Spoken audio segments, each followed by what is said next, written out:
আপুনি সন্তানক বিদ্যালয়লৈ পঠিওৱাৰ পাছত আপোনালোকে অকণমান সময় হ'লেও নিশাৰ ভাগত আপোনালোকে যেতিয়া কথা পাতিব, মই মনোবিজ্ঞানৰ ছাত্ৰীৰ বাবে এই কথাখিনি কৈছোঁ দেই, তেতিয়া অন্ততঃ এবাৰ হ'লেও আপুনি সুধিব আজি কোনগৰাকী আচাৰ্যই কি পঢ়ালে, কোনগৰাকী আচাৰ্যই কি পঢ়ালে, আৰু অকণমান শিশুগৰাকীৰ পৰা জানিবলৈ চেষ্টা কৰিব তেওঁৰ প্ৰিয় কোনগৰাকী, কোনে পঢ়ালে তেওঁ বেছিকৈ বুজি পায়, তেওঁ এটা বিষয় বুজি নাপায়। ধৰি লওক গণিত, মই আগতে গণিত খুব বেয়া পাইছিলোঁ। গণিতৰ আচাৰ্য অহাৰ লগে লগে আমিতো শ্ৰেণী কোঠাত সোমোৱাৰ লগে লগে ওম কৰোঁ।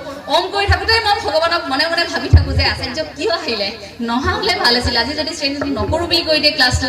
মনত এনেকুৱা হৈ গৈছিল, আৰু গণিত বিষয়টো বেয়া পাওঁ কাৰণে এনেকুৱা হৈছিল যে মই আচাৰ্যকে বেয়া পাওঁ, আচাৰ্যক দেখিলেই বেয়া লাগে, ৰাস্তাত ক'ৰবাত দেখিলেও মানে পলাম যেন এতিয়া এনেকুৱা লাগে। আৰু মই বুলিয়েই নহয়, আমি গণিত বেয়া পোৱা যিসকল আছিলোঁ সকলোৱে এনেকুৱা হৈছে যে আচাৰ্যক দেখিলেই ভয় লাগে, অৰ্থাৎ আমি বিষয়টো বেয়া পাওঁ, বিষয়টোৰ সৈতে আমাৰ সম্পৰ্ক এটা আছে। গতিকে বিষয়টো বুজি নাপাওঁ, বেয়া পাওঁ কাৰণে এনেকুৱা হয় যে আচাৰ্যগৰাকীৰ প্ৰতি আমাৰ ধাৰণাটোৱে বেয়া হৈ গৈছিল।